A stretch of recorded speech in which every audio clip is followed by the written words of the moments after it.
Olá, querido irmão, querida irmã, este é o programa Tesouro da Igreja e eu, Luiz Carlos, juntamente com você, estamos aqui dando continuidade aos nossos estudos sobre o Catecismo da Igreja Católica. Bem, nós estamos aqui na primeira parte, a profissão de fé. Eu creio, nós cremos. E nós estamos estudando aqui hoje, a partir do número 31, as vias de acesso ao conhecimento de Deus. Criado à imagem de Deus, chamado a conhecer e a amar a Deus, o homem que procura a Deus descobre certas vias para aceder ao conhecimento de Deus.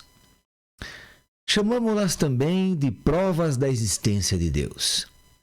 Não no sentido das provas que as ciências humanas naturais buscam, mas no sentido de argumentos convergentes e convincentes que permitem chegar a verdadeiras certezas.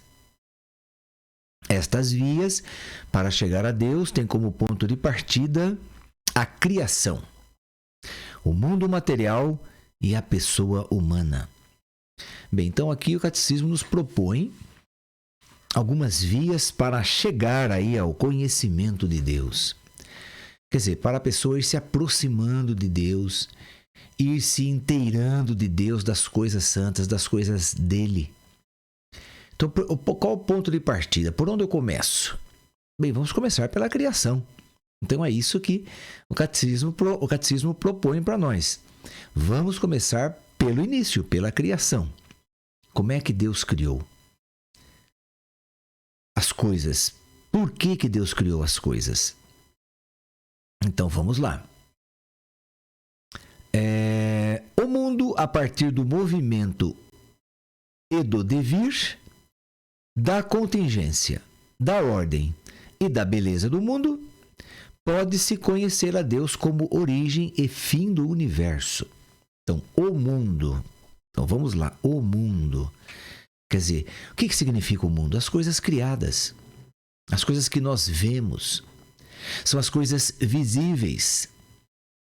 Então, através das coisas visíveis, nós notamos que foi Deus que criou.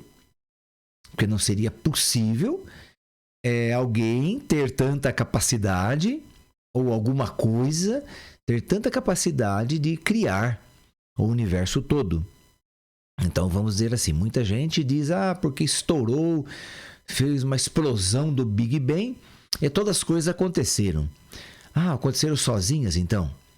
Toda a realidade da fauna, da flora, toda a realidade dos rios, dos mares, dos planetas, das estrelas, tudo foi o Big Bang que resolveu fazer tudo isso, resolveu criar tudo isso. Quer dizer, então veio a partir de um nada que não vem de Deus, que não vem de lugar nenhum. Então, veio da onde isso?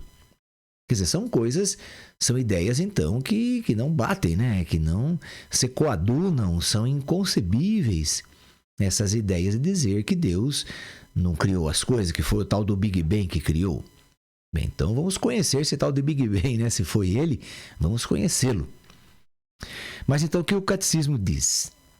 O mundo. Então, vamos iniciar pelo mundo. Pelo mundo. A partir do movimento e do devir. O que é o movimento? A partir das coisas que se movem. O mundo não para, né? Você sabe disso. O mundo não para, as estrelas não param, o nosso planeta não para, o sol não para. Então, quer dizer, tudo está em movimento. Todas as coisas estão em movimento. As coisas criadas também estão em movimento. Veja, qualquer plantinha, ela nasce, ela floresce, ela dá o seu valor ao mundo, mesmo que seja alguns dias, algumas horas, e depois ela morre. Mas ela deu de si. Ela mostrou ao mundo quem é ela, por que ela veio, né? Então a florzinha veio para embelezar o mundo, embelezar nosso planeta. Então quer dizer, a coisa foi criada. Ela está em movimento, está nascendo, está morrendo, os rios estão passando, as águas passam, as águas não voltam. O mar está aí com as suas marés, enfim. Tudo está em movimento, tudo, o ar está em movimento, não é? Agora, e também o devir. O que é o devir? É o que deve vir. O devir é o que nós chamamos, por exemplo, na nossa liturgia, de advento. Então, o advento, o que há de vir. Então, nós esperamos também, o mundo também espera o que há de vir. Há de vir sempre coisas novas.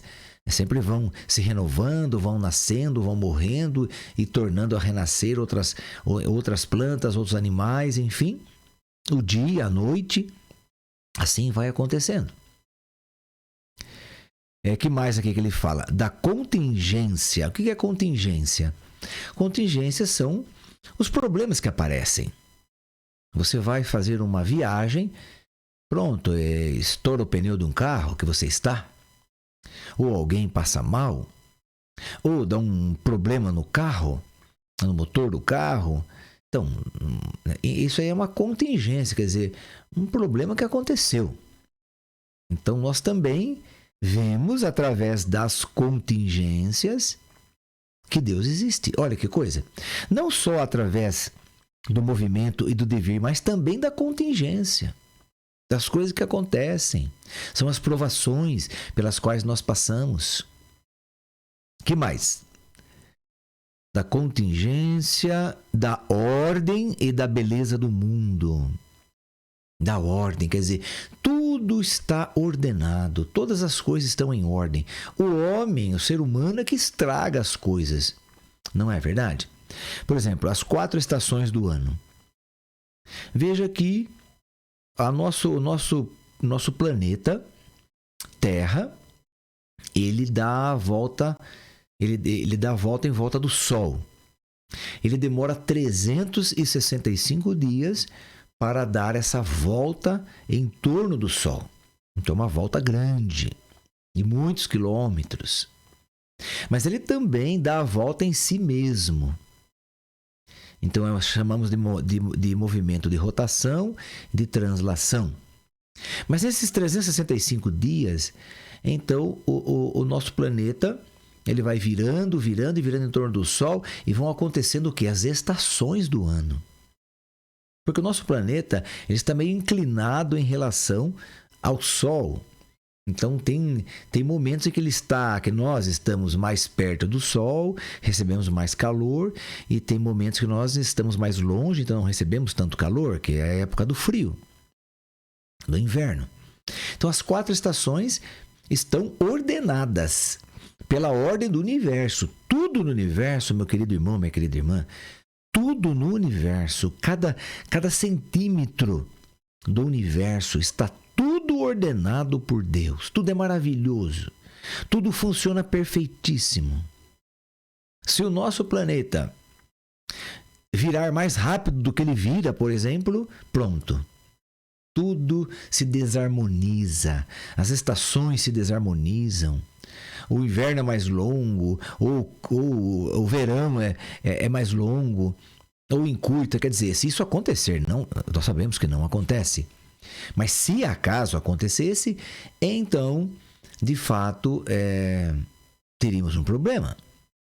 Vamos supor aí que um meteoro muito grande, mas muito grande mesmo, atingisse o nosso planeta.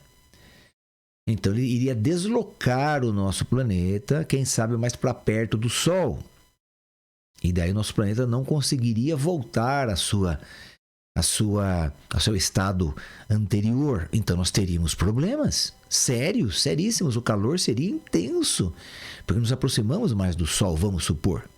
Ou, se esse meteoro nos levasse mais para longe do Sol, teríamos outro tipo de problemas.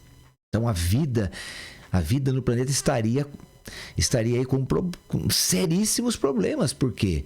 Porque sem o Sol não tem vida no nosso planeta. O Sol é vida. Então veja, querido irmão, querida irmã, tudo está ordenado por Deus. Deus fez todas as coisas funcionando certinho. Se alguma coisa der errado, as coisas se desarmonizam. E é isso que acontece no nosso planeta e está acontecendo. O homem, o ser humano, por ser sedento o homem sem Deus, eu quero dizer, né? Ele é sedento ao dinheiro, Ele é sedento, ele tem fome de dinheiro, ele tem fome de ficar milionário, trilionário. Então ele desrespeita a natureza humana, a natureza criada, desrespeita a natureza do nosso planeta e vai desmatando, porque ele quer vender as árvores, ele quer vender madeira, então ele vai desmatando, não se importa com todos os animais que estão naquela floresta, naquele local. Não se importa, não se importa com o ar que aquela floresta ela limpa, né? Tira todo o carbono e transforma em oxigênio. Isso que as plantas fazem. Por isso que muitos cientistas vão dizer que a Amazônia, ou a floresta amazônica, é o pulmão do nosso planeta. Por quê? Porque ele limpa o ar. Assim também como os pontos polares, né? Tanto polar norte como polar sul, então também limpam, as calotas polares também limpam o ar. Mas aí que está, e o homem nessa sede de querer ser rico, de querer ser milionário, então ele não respeita nada, não respeita as ordens da natureza. E ele vai então corrompendo ao nosso mundo. Daí as 4 estações que funcionam tão certinhas já não funcionam mais certinhas. Daí já o degelo já começa a acontecer lá nos polos. Então aquelas imensas geleiras vão se derretendo e vão aumentando nossos mares, e daí os mares vão entrando nas cidades, e também aí a temperatura tem hora que sobe muito. Então, são coisas que estão acontecendo no nosso planeta porque o homem está tirando a harmonia do planeta. Ok? Então, a ordem das coisas naturais, não é? O que mais que ele diz aqui? E da beleza do mundo. Então, através da beleza do mundo, eu também posso conhecer a Deus. Eu não posso dizer que, por exemplo, uma rosa é Deus, uma margarida é Deus, um rio é Deus. Assim como os povos antigos acreditavam, por exemplo, lá no Egito, no norte da África, o rio Nilo era considerado Deus, era considerado uma divindade. Então as pessoas tinham que respeitar aquele rio, amar aquele rio, adorar aquele rio, porque ele era Deus. Claro, então isso, claro, está fora aí de uma realidade divina, mas sim, eles também consideravam o faraó também como Deus. O faraó, ele tinha um sangue real, um sangue diferente dos outros. Sabemos que isso tudo não existe, sabemos que todo sangue é igual para todo ser humano, é sangue do mesmo jeito. Sabemos que os rios são rios, nenhum rio é Deus. Sabemos disso tudo, mas naquele tempo eles pensavam assim. Mas vamos aí admirar a beleza do mundo, das coisas criadas, os rios, os mares, as cachoeiras, as montanhas, os vales. Meu Deus, quanta coisa linda nós temos aqui no nosso planeta e principalmente no nosso Brasil. Muitas coisas maravilhosas nós temos para ver as praias maravilhosas. Então isso tudo tem a mão de Deus. Tem a mão porque Deus criou. Então nós podemos enxergar Deus nestas coisas? Sim, elas não são Deus, mas podemos enxergar o carinho de Deus, o amor de Deus, o poder de criação de Deus, a criatividade de Deus. Quando vemos passarinhos aí coloridos, lindos, maravilhosos. Como é que Deus criou isso? Que coisa maravilhosa, que canto bonito esse passarinho. Então essas coisas que nós vamos entendendo que Deus existe. Que não é possível essas coisas surgirem do nada, surgirem de uma explosão do Big Bang. Não é possível isso. Então isso que o Catecismo da Igreja quer mostrar para nós. Também pode-se conhecer a Deus como origem e fim do universo. É verdade. Deus, ele é o início e é o fim. Ele é o início de todas as coisas e o fim de todas as coisas. Quer dizer, todas as coisas foram criadas em Deus e para Deus. Então, se todas as coisas foram criadas em Deus e para Deus, então o começo está em Deus e o fim também está em Deus. Isso é a mesma coisa que você fazer uma conta de matemática. 1 mais 1 é 2, 2 mais 2 é 4. 2 mais 2 nunca pode ser 5. Então, se Deus criou as coisas, para Ele, nele e por Ele foram criadas todas as coisas, então o fim também é nele. Não temos um fim fora de Deus. Não existe como nós pensarmos isso. Não existe como admitirmos isso. Porque se o começo é nele, o fim também é. Ele é Deus. Nunca podemos esquecer disso. São Paulo afirma a respeito dos pagãos. Então, se você quiser anotar aí, ou se você estiver com a Bíblia na mão, é Romanos 1, de 19 a 20. Romanos 1, 19 a 20. Vamos lá. O que se pode conhecer de Deus é manifesto entre eles, pois Deus lhe revelou. Sua realidade invisível, seu eterno poder e sua divindade tornou-se inteligível desde a criação do mundo através das criaturas. Então, São Paulo está se referindo aos pagãos. Então, o que é um pagão? Aquele que não conhece a Deus. Os mais velhos vão lembrar, né? Esses dias eu com a minha esposa estávamos conversando que uma criança aí, até não ser batizada, ela é uma pagã. É um pagão. E aí a minha esposa lembrou, a Edna lembrou, falou, olha, até tinha uma roupinha que usava em criança e essa roupinha chamava-se pagão, não é? Bem, eu lembro de alguma coisa assim, desse termo, eu lembro bem assim, bem longe, né? Mas eu lembro desse termo, acho que minha mãe falava isso. A roupinha chamava pagão. Por quê? Porque a criança não tinha sido batizada. Então era um pagão. E São Paulo aqui está falando para os pagãos. Está dizendo a respeito deles, melhor dizendo. Não é que está falando para eles, não. Desculpa. Está falando a respeito deles, dos pagãos. Então vou repetir. O que se pode conhecer de Deus é manifesto entre eles, entre os pagãos. Por quê? Pois Deus lhe revelou. Não é? Deus revelou aos pagãos quem ele é também, claro. São Paulo foi pregar para os pagãos. São Pedro também foi pregar para os pagãos. Então Deus está se revelando para os pagãos, sim, é verdade. Sua realidade invisível. Então, realidade de Deus invisível, que ninguém vê. Seu eterno poder e divindade, coisa também que ninguém vê, tornou-se inteligível desde a criação do mundo através das criaturas. Então nós podemos, pela nossa inteligência, ver Deus nas suas criaturas. É isso que São Paulo está dizendo claramente aqui para nós em Romanos 1, 19 e 20. As coisas que são invisíveis, Deus é invisível, o poder dele é invisível, a sua divindade é invisível.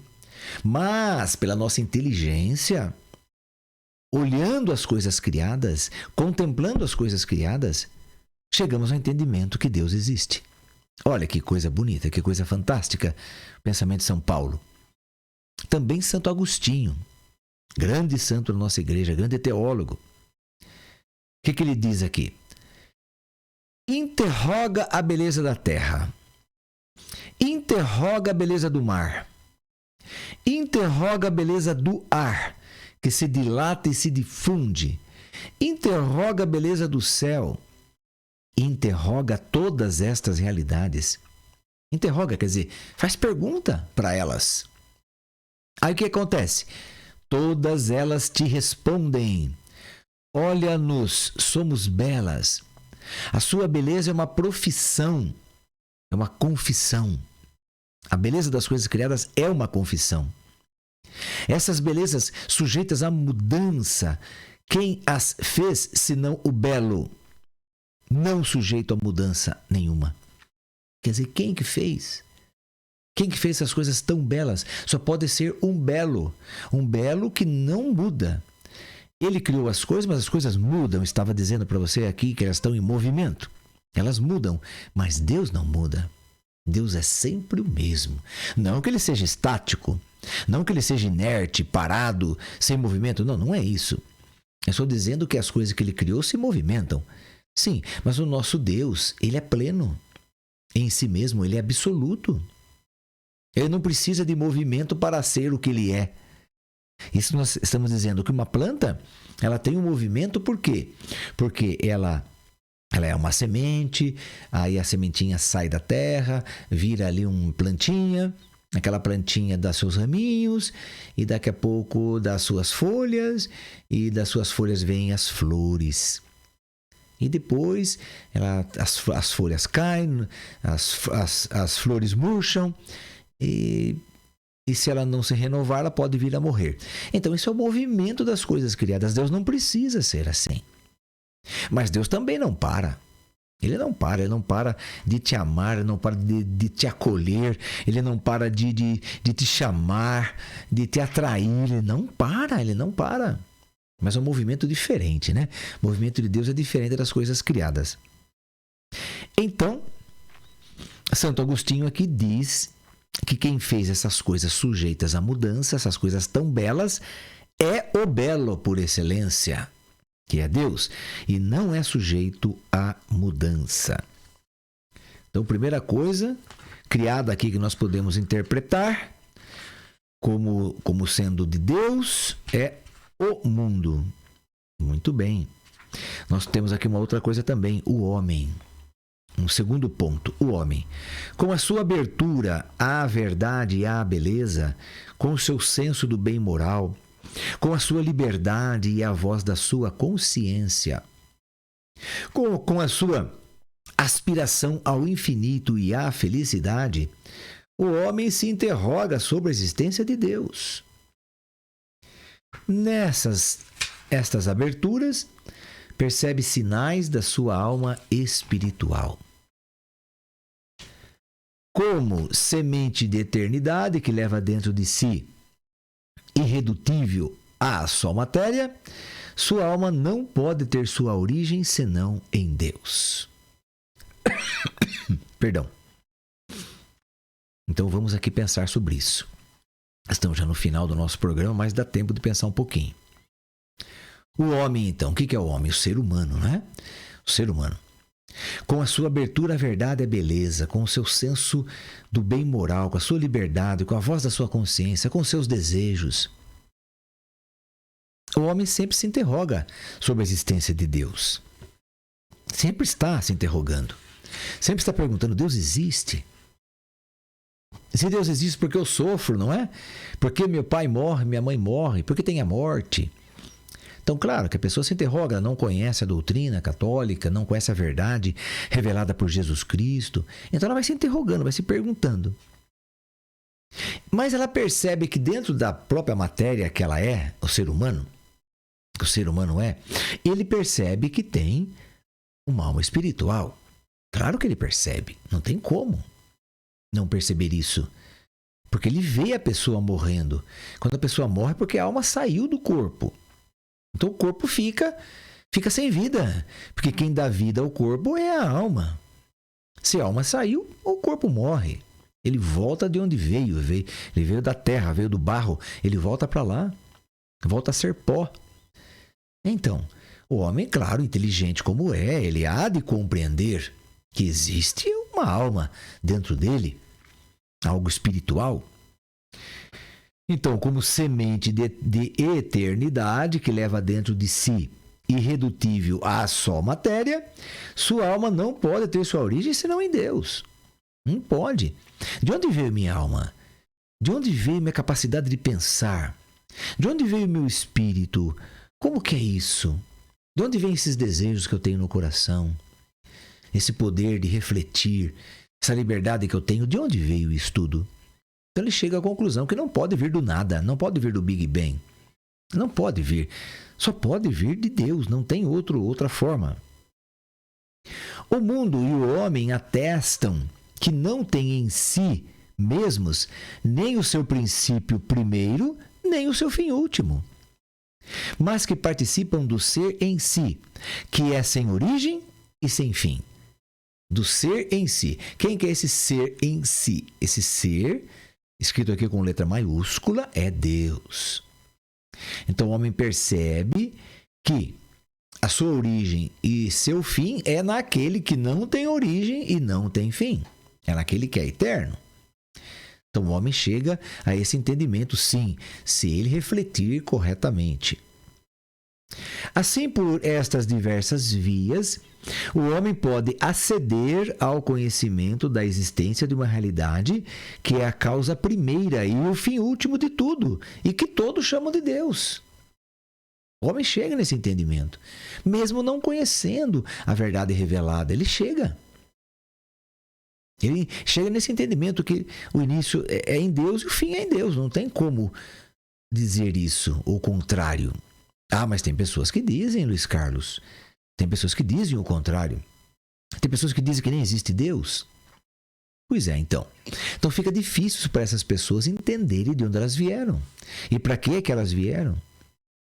Elas vieram, então, nasceram do quê? De uma estrelinha, de um pozinho mágico? Como que foi isso? Não é? Então é difícil assim para nós compreendermos como pessoas chegam a dizer aí que meu fim é aqui mesmo, morreu, acabou tudo. Bem, aonde está a esperança dessa pessoa? Aonde está a convicção de que a vida dela valeu a pena? Eu penso, não estou julgando, eu chego a essas conclusões, que as pessoas que dizem que a morte é o fim de tudo, elas perderam a vontade de viver, elas não têm vontade de viver. Elas querem que chegue logo o fim mesmo para acabar tudo, porque elas não estão suportando muitas vezes as cargas pesadas que estão com elas. Então, porque não é possível a pessoa dizer que a morte encerra tudo. A morte é o fim de tudo. Mas então, para que eu vim ao mundo? Se a morte é fim de tudo, por que eu fui criado? Então, nós temos que refletir, nós temos que pensar. Como diz Santo Agostinho, nós temos que interrogar. Interrogar Deus, interrogar a existência, interrogar a natureza, interrogar o ar, interrogar o vento. Para que se existe vento? Não é? Então, claro que Santo Agostinho aqui está fazendo uma colocação maravilhosa, né? Mas nós temos que interrogar, sim. Se nós temos alguma dúvida, principalmente. Eu não tenho dúvidas, né? Porque eu aprendi a verdade. Então, a verdade, pronto, me esclareceu todas as coisas. Então, não tenho mais dúvida de nada. Mas tem muita gente que tem. Então, vamos lá. As faculdades do homem o tornam capaz de conhecer a existência de um Deus pessoal. O que são as faculdades? Faculdades são cursos que eu faço. Não. Não são esse tipo de faculdade, de universidade, se você vai estudar, terá um diploma. Não é isso. As faculdades naturais, as faculdades humanas, quer dizer, a minha faculdade de pensar, de refletir, a minha parte cognitiva, de pensamento, de entendimento. É isso que ele está falando aqui. Então, as faculdades do homem o tornam capaz de conhecer a existência de um Deus pessoal. Pessoal, uma pessoa, é alguém. Mas para que o homem possa entrar na sua intimidade, quer dizer, na intimidade de Deus, Deus quis revelar-se ao homem e dar-lhe a graça de poder acolher esta revelação na fé. Contudo, as provas da existência de Deus podem dispor à fé e ajudar a ver que a fé não se opõe à razão humana. Então, o que é se dispor à fé?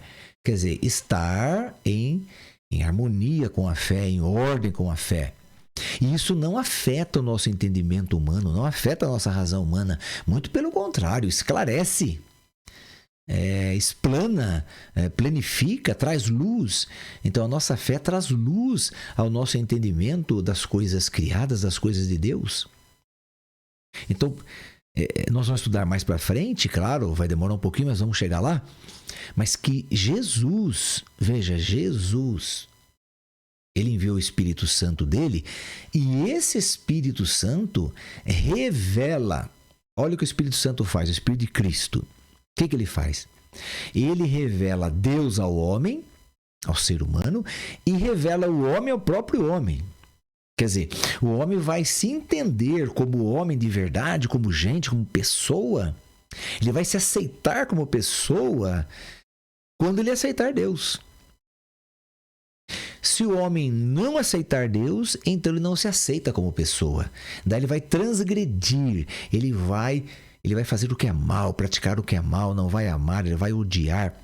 Ele vai pisar nos outros, ele vai machucar os outros, humilhar os outros. Por quê? Porque ele não vê que o ser humano que ele é e que o outro é também tem uma dignidade perfeita diante de Deus.